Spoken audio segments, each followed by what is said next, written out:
दोस्तों, आज के वीडियो में हम बात करेंगे अडानी एंटरप्राइजेस के बारे में। यहाँ पे अडानी ग्रुप जो है काफ़ी बड़ा इन्वेस्टमेंट करने जा रहा है। अब कहाँ पे इन्वेस्टमेंट करेगा और इससे कंपनी में क्या आपको फ़ायदा नज़र आते हुए देखने को मिलेगा, ये जानने की कोशिश करेंगे और साथ में ये भी देखेंगे कि स्टॉक इस न्यूज़ के चलते कहाँ तक जा सकता है। फिर बात करेंगे हम इंडिगो के बारे में, वेदांता के बारे में। पहले वेदांता में काफ़ी बड़ी खबर निकल के आ रही, जिसके चलते आने वाले टाइम में आपको जो है इसमें ज़बरदस्त तेज़ी का दौर बनते हुए देखने को मिल सकता है। तो ऐसी क्या खबर है और साथ में स्टॉक कहाँ तक जा सकता है, ये देखेंगे इस वीडियो में। फिर बात करेंगे इंडिगो के बारे में। आप सभी को हाल ही में इंडिगो का जो किस्सा था कि फ़्लाइट्स कैंसिल हो गई थी काफ़ी सारी ऑल ओवर इंडिया में, उसके चलते इसमें गिरावट आई थी। तो अब क्या यहाँ पे मौका बन रहा है स्टॉक में ख़रीदारी का, और अगर बन रहा है तो कहाँ तक जा सकता है वो देखिए। और जो पुराने इन्वेस्टर्स हैं उनको क्या करना चाहिए और नए इन्वेस्टर्स को क्या करना चाहिए, साथ में ये भी जानने की कोशिश करेंगे। लास्ट में एक ऐसे स्टॉक के बारे में डिस्कस करेंगे जो आप सभी के लिए लेके आए स्प्लिट बहुत ही शानदार रेशियो में। तो चलिए वीडियो स्टार्ट करते हैं। सबसे पहले बात करें अडानी एंटरप्राइजेस की। 2231 पे क्लोजिंग देखने को मिली थी फ्राइडे के दिन। 8.3 रुपीज़ की तेज़ी देखने को मिली थी और 0.37% तक स्टॉक आपको चढ़ता हुआ नजर आया था फ्राइडे के दिन। बात करी जाए अपडेट की, Adani group plans 1.8 trillion defence spend to boost military capabilities. तो ये काफ़ी तगड़ा यहाँ पे जो है इन्वेस्टमेंट करने का देख रहे हैं। Adani defence and aerospace in 2025 transited from extended planning cycles to rapid development, with some of its military hardware being used in Operation Sindoor। तो ये काफ़ी बड़ा इन्वेस्टमेंट होगा जिसके चलते आपको जो है आने वाले टाइम में इसमें तगड़ी तेज़ी का दौर देखने को मिलेगा।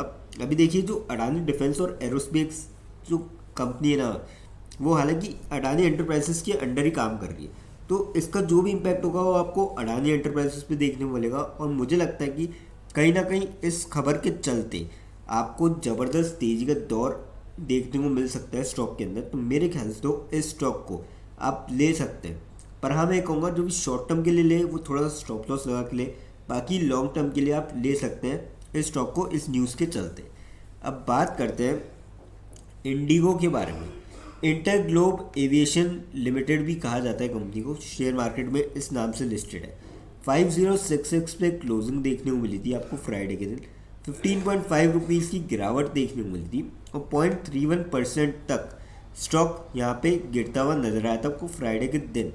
बात करी जाए अपडेट की, तो यहाँ पे आप देख सकते हो कि इंडिगो इंटरग्लोब एविएशंस को लेके जो दिग्गज ब्रोकर है मोतीलाल ओसवाल, उनका मानना है कि आपको आने वाले टाइम में इसमें तेज़ी देखने को मिल सकती है और उन्होंने बाय की रेटिंग दी है। अब ऐसा उन्होंने क्यों बताया, क्योंकि जो एविएशन सेक्टर है उसके अंदर जो मार्केट कैप्चर है उसका जो दबदबा है वो आप सभी को बताएं किसी से भी छुपा नहीं है। अभी आपने देखा था जिस तरीके से इंडिया में फ़्लाइटें कैंसिल करी थी और मनमानी रेट्स फिर बाद में, तो उसी के चलते यहाँ पे इनका काफ़ी ज़्यादा है। और साथ ही साथ अब ये जो है इंटरनेशनल फ़्लाइट्स पे भी काम कर रहे हैं, जो कि 2019 में 7.3% पैसेंजर्स थे इंटरनेशनल के, अब ये बढ़कर 13.5%, ऑलमोस्ट कह सकते हैं कि डबल लगभग।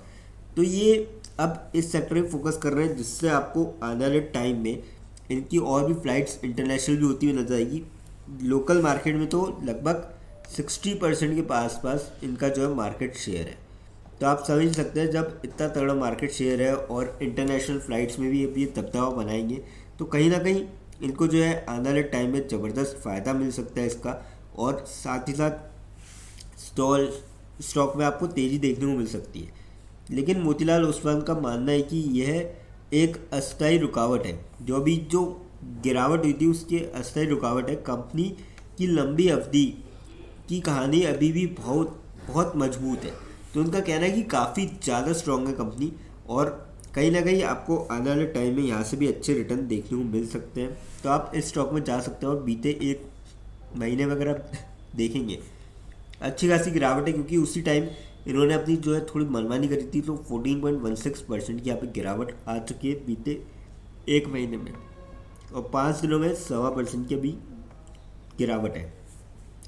तो मेरे ख्याल से तो इस गिरावट को जो है आप फ़ायदा उठाना चाहिए आपको, और कहीं ना कहीं आपको वापस से इसमें तेज़ी का दौर बनते हुए देखने को मिलेगा।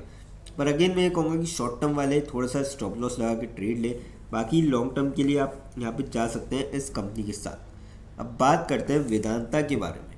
601 पे फ्राइडे के दिन क्लोजिंग देखने को मिली, 2.85 रुपीज़ की तेज़ी देखने को मिली, और 0.48% तक स्टॉक यहाँ पे चढ़ता हुआ नजर आया था फ्राइडे के दिन।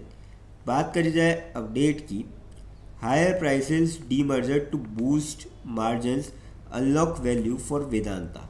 तो ये काफ़ी तगड़ी खबर है। आप सभी को पता है कि थोड़े टाइम पहले यहाँ पे डीमर्जर का जो है अप्रूवल मिल चुका था, और अब जल्दी जो है इस पर वर्किंग शुरू हो रही है, और जल्दी डीमर्ज होता हुआ नजर आएगा, और 5 सेपरेट अलग अलग एंटिटी में डीमर्जिंग कंपनी की वैल्यू जो है अनलॉक होगी।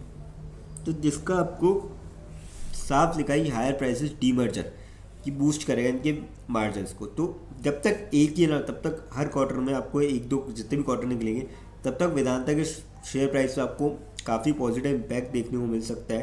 तो मेरे ख्याल से तो इस स्टॉक को आप ले सकते हैं। और Vedanta conglomerate in mining and metals has been seen a surge in its share price on the back of multiple triggers। आप सभी को जाना जैसे मेटल सेक्टर, अभी जो सोना और चांदी था उसमें काफ़ी ज़बरदस्त सिल्वर और गोल्ड में तेज़ी आपको देखने को मिल रही है, तो उससे भी मेटल स्टॉक्स में तेज़ी देखने को मिली है। तो एक वजह वो भी है। तो मेरे ख्याल से तो इस स्टॉक को भी जो है आप लॉन्ग टर्म के पॉइंट ऑफ व्यू से ले सकते हैं। कंपनी अच्छी है, यहाँ से भी आपको रिटर्न दे सकती है। अब बात करते हैं उस स्टॉक के बारे में जो आप सभी के लिए लेके आए, स्प्लिट। कंपनी का नाम है MCX, यानी कि multi commodity exchange of India limited. 11,050 पे क्लोजिंग देखने को मिली थी फ्राइडे के दिन, 225 रुपीज़ की तेज़ी देखने को मिलती है, और 2.08% तक स्टॉक चढ़ता हुआ नजर आया था। 5 दिन में 7.65% के पॉजिटिव रिटर्न। महीने भर में कंपनी ने दिखाए हैं लगभग 10%, पौने 10% के आसपास के बढ़िया रिटर्न। 6 महीने में दिखाए हैं कंपनी ने 23.55% के यहाँ पे रिटर्न, और साल भर में कंपनी ने 74.25% के ज़बरदस्त रिटर्न दिखाए हैं।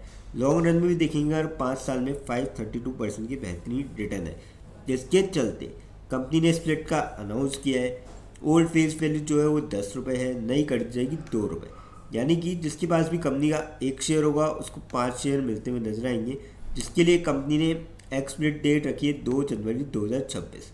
तो जिसके भी डीमेट अकाउंट में 2 जनवरी से पहले शेयर आते हैं वो सभी यहाँ पे स्प्लिट के लिए एलिजिबल होंगे। अब देखिए फ्रेंड्स, जो कंपनी का रिटर्न है वो काफ़ी ज़्यादा धाकड़ है, लेकिन यहाँ पे कोई भी इन्वेस्टमेंट करने से पहले फाइनेंशियल एडवाइजर से कंसल्ट करें या फिर खुद की रिसर्च करें, क्योंकि ये वीडियो नॉलेज के पर्पज़ के लिए, इन्वेस्टमेंट पर्पज़ के लिए नहीं। दोस्तों, अगर वीडियो अच्छी लगी हो तो चैनल को लाइक और सब्सक्राइब जरूर करें, ताकि आने वाले टाइम में आपको और भी ऐसे अपडेट्स मिलते रहें। थैंक यू दोस्तों।